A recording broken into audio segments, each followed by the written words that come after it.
Joe, you held that. Just gonna let it go, man. Let it go. I'm ready. I'm ready. It's a lot. Good to have you guys back. Good to see you again. Well, everybody's kind of on the perimeter. I'm gonna freak right here, okay? No, just kidding. I'll try to get around to you guys, but anyway. I want to continue to focus on kingdom living, kingdom focus, but I want to start talking about relationships. Okay, so I've talked a lot about what the kingdom looks like, what it means to be a member of the kingdom. So let's start talking about Jesus dealt with relationships a lot. And he did a lot of this in the Sermon on the Mount, which I've preached on the Sermon on the Mount different times, but I want to kind of come at some different aspects of that. I want to look at, start in Matthew 5, 21 through 26. Familiar passage to everyone.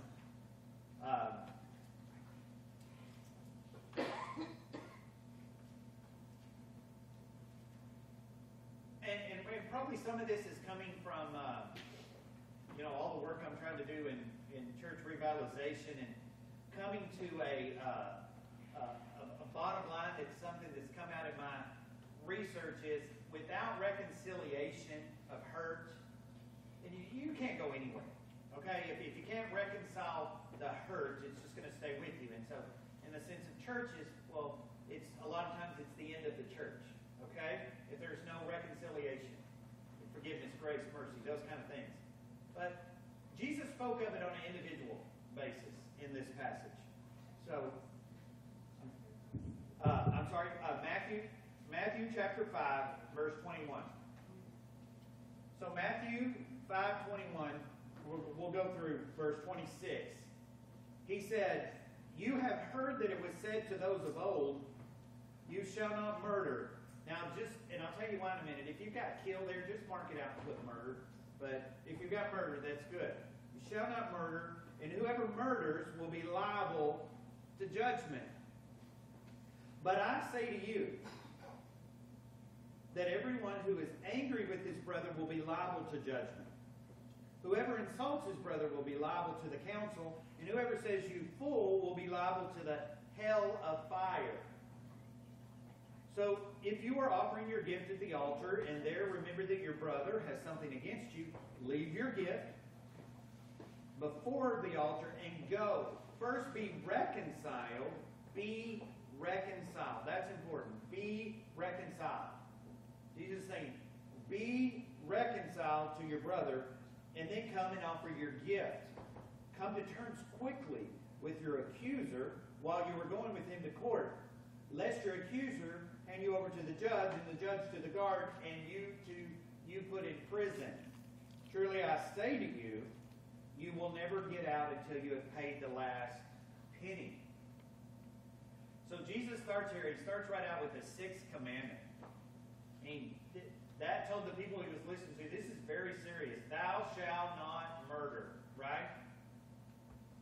A lot of us say kill, though, don't we? Kind of a English language thing going on there. But it's murder. Let me just say why. I don't want to get too technical here, but let me just say why it's murder. So Hebrew actually has 7 different words for killing. Okay? And you say, why? We really do too. We do too. The verb used in Exodus, though, is murder. And so what it means is, it's the word that's used there means that it's premeditated and it's deliberate. Okay? Now, I'm an expert on this because I watched 20 years of Law and Order. I could either be a DA or a detective. Right now, I could go and they would give me the job because I know everything about detective work and prosecution. So, I don't even know how to make the deal. I want the max, 12 to 20. I know all the terms. Okay, but one thing you do learn watching Law and Order is the difference between a deliberate, premeditated murder and one that was because somebody got mad, like at a spouse or something or a friend, or there was drug deal gone bad, any of those kind of things. Different levels of murder, right? Okay, so this is the murder where somebody premeditated, I am going to kill you. Okay? And so it does not apply to killing animals, which we have a word for that. We call it hunting, right? Defending one's home. We don't commit murder when we're defending our home, do we? That's different. An accidental killing, that's not murder. Execution, we call that executions, right? We don't call those murders. There's also words in the Hebrew and for war. Okay, killing someone if two countries are at war is not considered murder. Okay. So again, this word is talking about premeditated, deliberate. But I will tell you, it does apply to self-murder and accessory to murder and murder where you are helping someone to murder. So the word is used through the Hebrew when these things go on. Okay? So you got that, right? You got what we're talking about here. We're talking about deciding that you're going to kill somebody, and it can even be yourself. That the sixth commandment says, don't do that. Okay? So then he says, anyone who murders will be subject to judgment. So those who commit that murder will be subject to judgment. And it's really not a direct statement, though, from the Old Testament. It kind of feels like that comes straight out of the Old Testament, but it's really not. It's really kind of just an understanding that comes out of the Old Testament. If I kill somebody, I'm going to be judged for that, right? I mean, have those laws, if you study law, it's really kind of interesting. The Ten Commandments have been part of the law of the world all the way back. I mean, the Ten Commandments have helped form the law throughout history, okay? And if you look at it, you think, yeah, that's true. Thou shalt not murder. Thou shalt not steal. You know, all right? So, kind of sounds like our law, right? So, this sense of thou shalt not murder is to take someone's life. We are not allowed to deliberately, on purpose, just decide, I'm going to kill someone. I'm going to take your life away. Are you getting the weight of that? I mean, so where does that come from? Where does that come from, really, the roots of it? In Genesis 1:26, it says that God made man and woman in His own image. Well, I think it really says God made man in His own image. He made them man and woman. Okay? You can look it up, get that right. But that's what He's saying. So, if I take a life, you following me? I'm taking that which God created in His own image.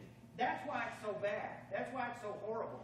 To take away a life is something God created. Every one of us are little pictures of this original creation that God made, Adam and Eve. I mean, we're descendants. So that's where this comes from.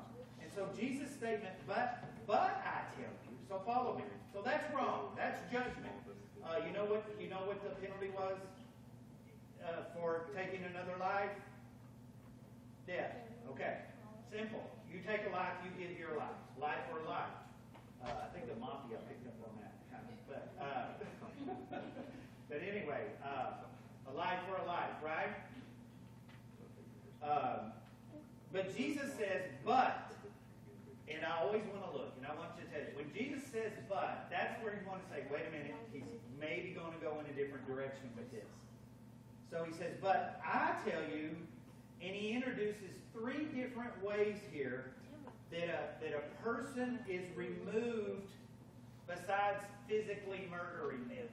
Okay? That the personhood of a person, who they are, created in Christ, is taken away without physically murdering them. And in each case, He says what?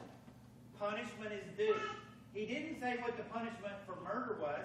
He doesn't say what this punishment was. He just says they all deserve punishment.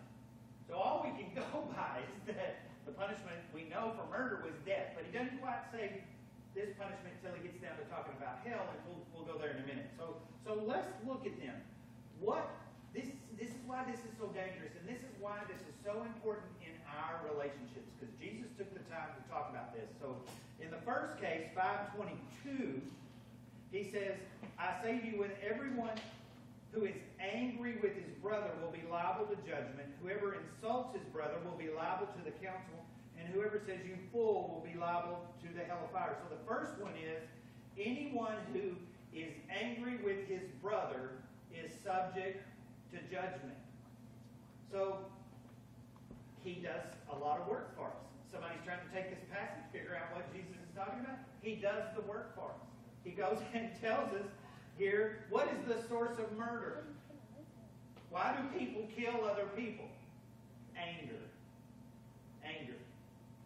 And so 1 John 3:15 says the same thing. So anger alone, by itself, anger is a violation of the law, and it was the original intent of the prohibition in the Ten Commandments. This was the basis of it, of why we get the Sixth Commandment. So here's the thing. When we are, I guess maybe inappropriately angry with people, what we do is attempt to take their identity and their value from the way God created them to be. So, the ultimate form of doing that is to kill them, right? And obviously we read every day of people intentionally deciding they're going to take out that creation of God, that person. But what Jesus is saying here, the root of that is anger.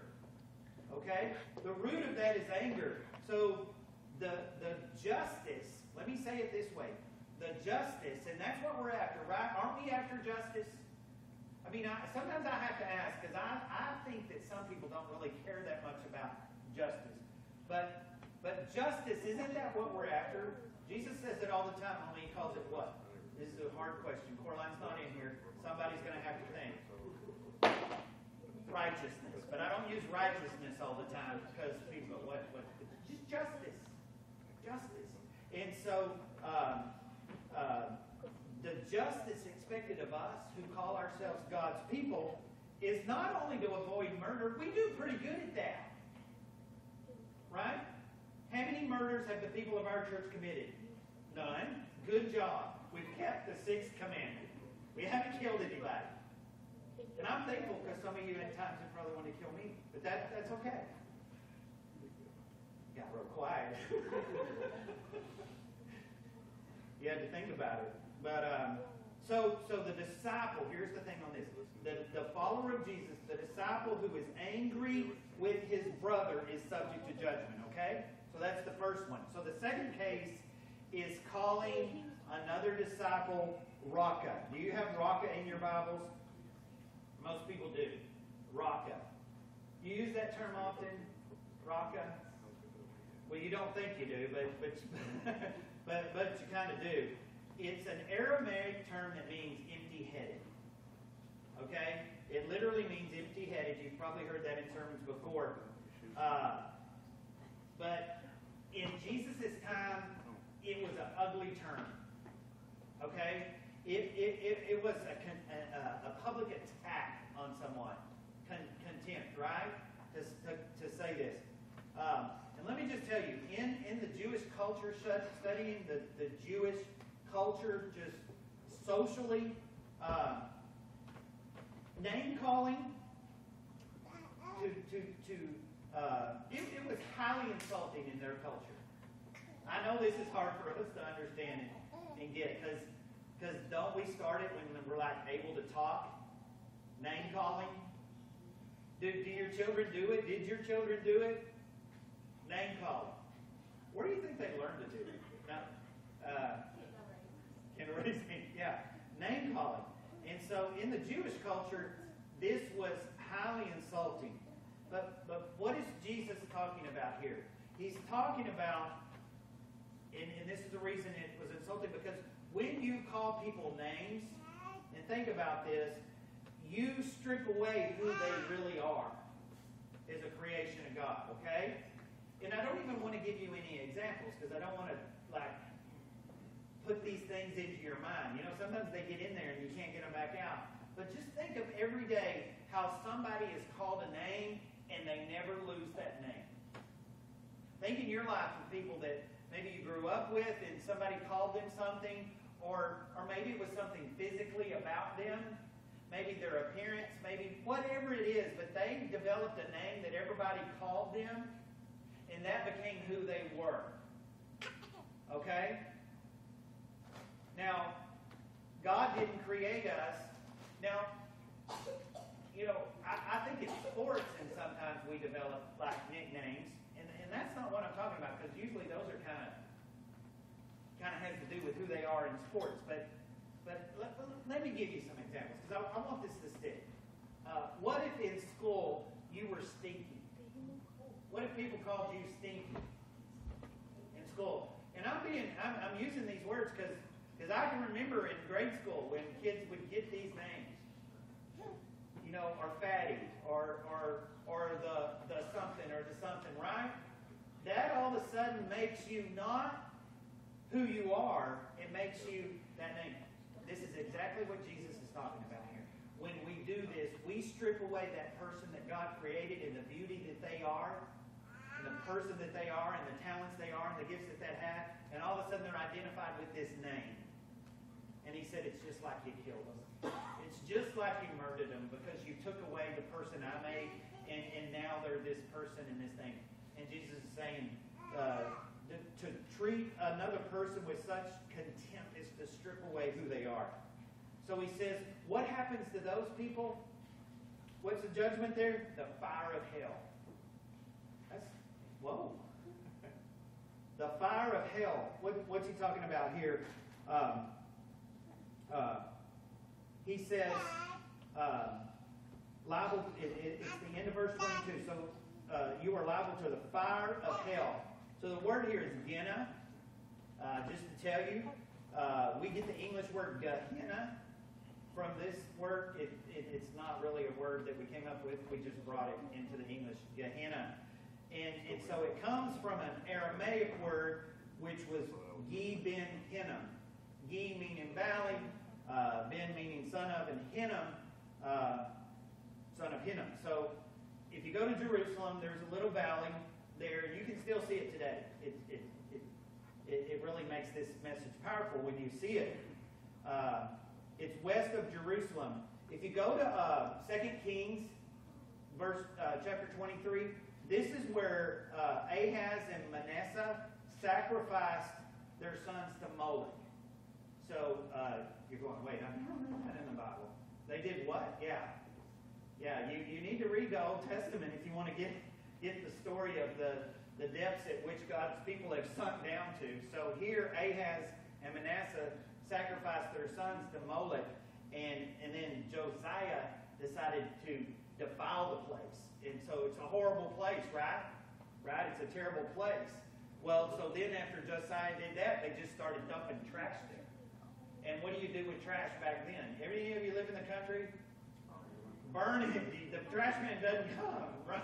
So you burn it. And that's what happened in Jerusalem for all those years. They burned trash there. So literally, when Jesus uses that word Gehenna, they think out, west of the city where the trash burns. So get this. Get this. Saying literally, you fool to someone, you empty-headed person, you whatever you're calling them, you're subject to the fires of hell. And he gave this picture of the burning trash heap out there. So by the time of Jesus, this term came to mean literally the final state of punishment. Okay? So again, so we have two different situations here. I mixed, actually what I did, I mixed these last two together because they're very similar. So the third is literally, so Raka is literally empty-headed, and then he said when you say you fool in 5:22, it's just as insulting as saying empty-headed, and so that's where he comes down and uses the fire of hell. So, in these instances, you've got where you're angry with the person, and he compares this to wanting to murder them. You've got a situation where a person's real name, real identity has been taken away because of what we begin to call them. And then in the third situation, actually it's kind of interesting. In the third situation, the word used here is mora, and it's where we get our word moron. So let me just say that. So that's a good instance there to use when you call someone a moron. Most people, I would bet if we did a survey, they'd say, well, that's not so bad.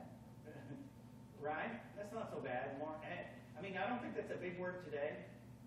Young people have a lot of different words. But in my day, that was all the time. Don't be a moron. You know, something like that. And obviously, in all my Sunday school classes and all the people who taught me and all the people around me, all of us going to the church on Sunday, we must not have read this passage very much. Because I heard these words all the time when I was growing up, right? Literally. Maybe we thought, just don't use raka. Just don't say raka or mora. Because, you know, but actually what we were saying, you empty, you dummy, you know, words that Kim doesn't allow me to say in front of kids from the pulpit. We use those words. So what's going on here? What's going on here? Jesus illustrates the seriousness of anger and identity theft by doing what? And I focused probably too much on it, on the problem, because that's not what he wanted to focus on. That was pretty quick. Bam, bam, bam. This is what happens when you do this, this, and this. But what he really wanted to focus on, and what I want to focus on, is the cure. So what's the cure for this? What does Jesus want to see? What does Jesus want to see in all of us who claim to be followers of him? When we get into these situations, he wants to see reconciliation. Okay? Reconciliation with your brother. So in 5:23 and 24, he talks about reconciliation with our brothers and sisters. And then in 5:25 and 6, he talks about reconciliation with who? No, those we don't think we like. Our enemies, whatever you want to say. Adversaries, whatever you want to say. Okay? Brothers and sisters part, that's easy most of the time. Adversaries, not so easy. So let me just a couple things. So in the first situation with your brothers and your sisters, okay, whatever situation you want to think about here that we get into, angry with them is a good one. But when we get into this identifying them, get caught up in this identifying them wrongly, so the first situation, what is expected is kind of reversed. A person has something against me. So I think that was smart of Jesus. Because don't we all go around thinking, nobody has a problem with me, right? The problem is with other people. I'm not the problem. Other people are the problem, right? Everybody's smiling because they get that. Yeah. And so Jesus is dealing with the occasions, and I'm just going to tell you, some of you say, I just can't think of one, but it's going to happen. It's going to happen to you in your life when you offend someone, okay? I do it. I just trip and do it all the time. I'm sorry. I try not to, but anyway, not when you've been offended. So he's dealing with when you offend another person. So he's saying here, get this. This is important. Reconciliation is the responsibility of the one who has wronged someone else. Now, I agree with that wholeheartedly. Don't you? Think about it. Reconciliation is on the one who has wronged someone. And actually, if you study it, you can't have reconciliation until a person who's wronged someone says, I'm sorry. It doesn't work. You can have forgiveness, and we on our side can demonstrate grace, we can give forgiveness, we can do all of those things, but we can't come back together until the one who has wronged us says, I'm sorry, right? That's just the way it works. That's social science. So you got this expression here that he's using. Offering your gift at the altar. He says, so if you are offering your gift at the altar, and there, remember, your brother has something against you, okay? He says that we're to leave it there. So this kind of assumes, he's talking to those, some kind of gift is being offered at the temple, right? This would be what's going on here. He's saying, why did he say when you're giving your gift at the altar? How often did they go to the altar of the temple?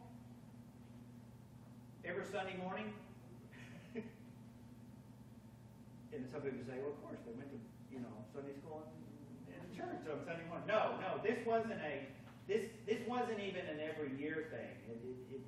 You read different things, but it was probably at least every 3 years that they went. So I'm here making my once a year or my once every 3 year trek to the altar, and I've got my gift. Dove, whatever it is, and I've got my gift, and I remember, okay, that how does Jesus say it? That somebody has something against me. I've offended them.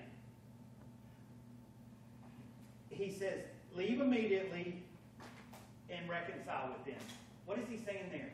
That's showing how important it is for us to reconcile.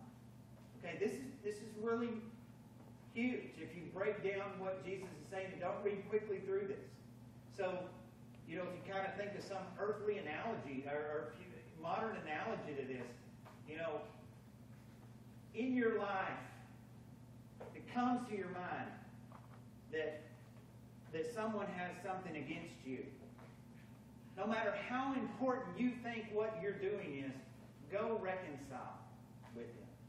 Okay? And then the second thing is somebody on the way to court. And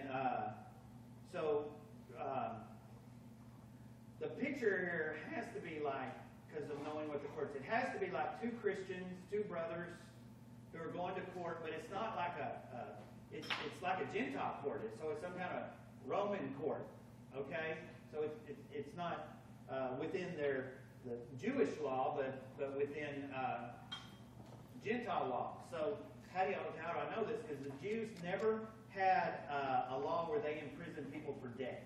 So this is talking about imprisoning someone for their debt. So it has to be like Roman law. He says, before this process is put into place, okay, make friends quickly. We didn't do this a lot in Law and Order, so I don't know a lot about these civil cases. But I can imagine two people who are Christians, and they've got something between them that is so serious that it's worth going to court over, right? And Jesus says, wait a minute, stop and make friends quickly. Okay? I've seen people make so much of this passage into, Christians shouldn't be involved in the court system, all these different kind of things. But really, he's not talking about the court, is he? He's talking about the relationship between two people. And he's saying, wake up! Why are you going to court? Reconcile. Reconcile with each other. So, Jesus followers are supposed to seek the kind of reconciliation that creates friendships out of relationships that would be otherwise.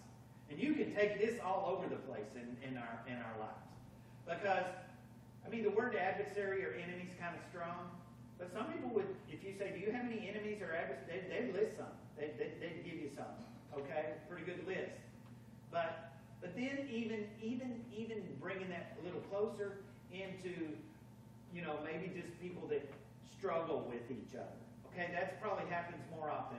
People that you struggle with or struggle with you or whatever.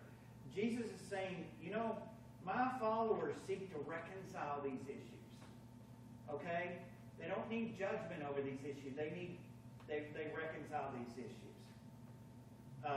One of the reasons this is stressed, because there's something here that if you don't know the context, you don't get it. He says, if you don't, you're going to remain in prison till till the debt's paid, right?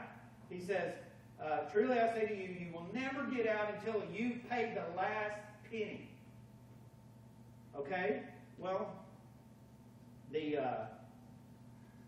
how much do you pay when you're in jail? How much can you pay? This is why you need to understand this. You can't pay anything, right, when you're in jail.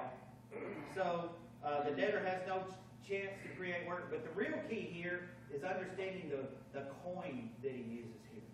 He uses penny, and it was a Roman coin that was worth a minute amount of a denarius, which is always used in there because that's a day's wages. Everybody knows a denarius is a day's wages. And this penny that he says, it's a tiny amount. Do any of you have pennies with you? You carry a bunch of pennies? You do? But a lot of people don't like pennies anymore. Because what can you buy with a penny? I mean, since bubble gum went away, right? That was the only thing. Do you remember the bubble gum? You could get it 1 cent. And that's been a long time. A few years ago, it's never been a penny. So I remember when it went to 2 cents and then 5 cents. I don't know what it is now. You shouldn't chew that, it's bad for your teeth. But what can you buy with a penny? Well, this little coin was like smaller than that. And he's saying, if you don't reconcile with your brother and sister, you're going to... And did he mean you were literally going to be in jail until you paid the last penny?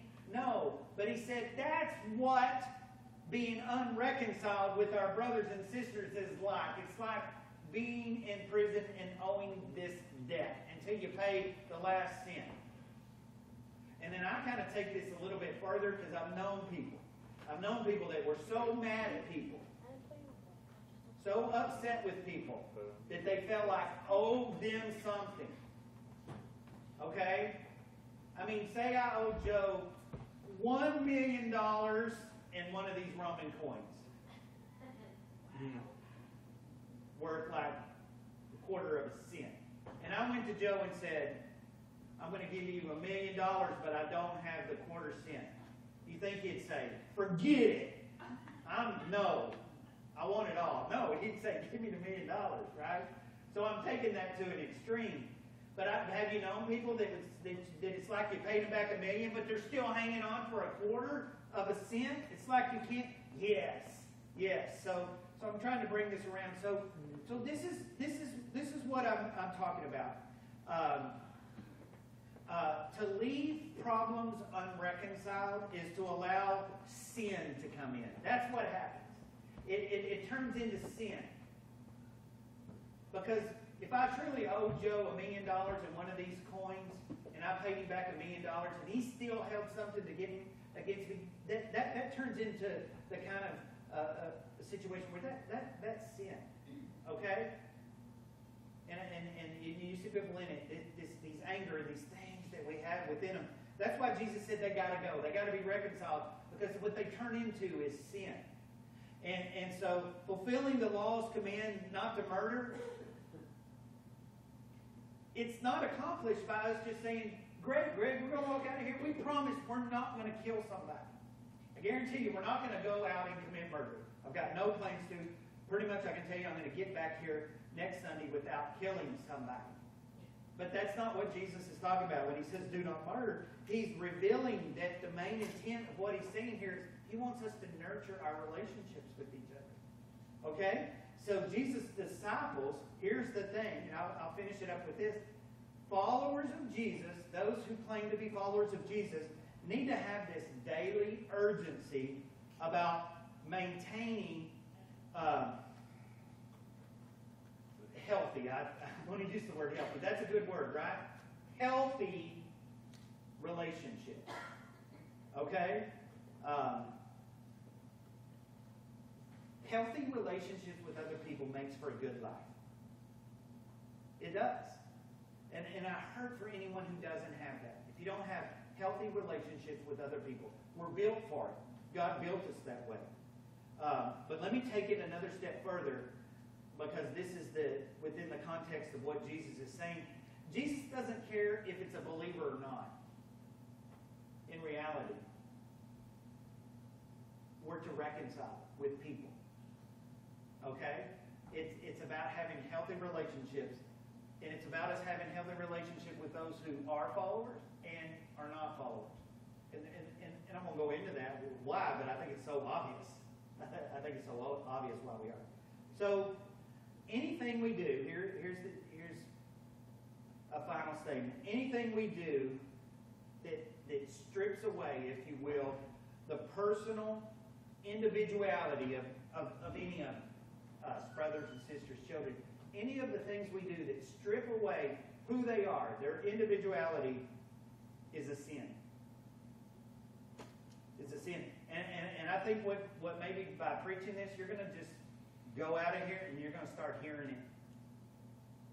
You're going to start hearing the name calling. You're going to start hearing all the stuff, and you're going to go, wow. And you're going to hear it in a different way, I hope. Because you're going to think, that's wrong.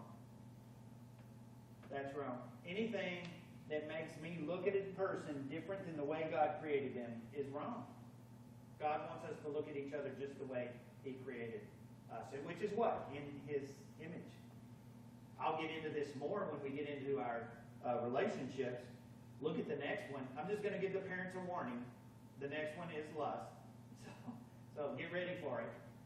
But, he rolls right into that, because when I, as a man, look at a woman, or a woman looks at a man as anything different than the person that God created them to be, then I'm committing a sin. Right?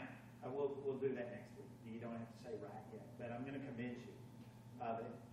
And I think we're answering some of those questions in our nation at this time. I think for the first time we're stepping up to the plate on the way that men and women have relationships with each other in all kinds of situations, right? You don't have to say right. That's okay. So here's the bottom line. And we're going to go eat. We don't need anger. It doesn't need to exist within our bodies. And we don't need name calling. If you're one of those that does that, gets involved in the name calling, here's, I'll use the old Bob Newhart thing. Stop it. Just stop it. And here's the bottom line. Hear me. I know the kids are coming in. We need to be reconciled with each other. We need reconciliation. Jesus came into a world that needed reconciliation, and we haven't done a lot about it in the last 2,000 years, but we need to be reconciled. And that's my prayer, is that in all of our relationships, we would be. Okay, let me pray. Father, thank you so much for this time and this place. I pray for clarity when it comes to some of these things in our lives where we might have anger, or we might have those that have wronged us, and we have wronged others. Father, most of all, help us to know that in this process, there is forgiveness and there is mercy. And there is ultimately grace, which we sang about. Which, Father, thank you. How do you do that? I don't know, between me and you and Amber and the verses. She has no knowledge of what I'm going to preach, but there it was in the song, the grace. Just make sure we get that, Father. We receive forgiveness because of your mercy, but that grace was a gift. A gift that you've given us that we can give to others. Break our hearts, make them merciful. Give us insight into showing forgiveness, and then help us just hand over this grace as freely as Jesus did. I pray these things in Jesus' name. Amen.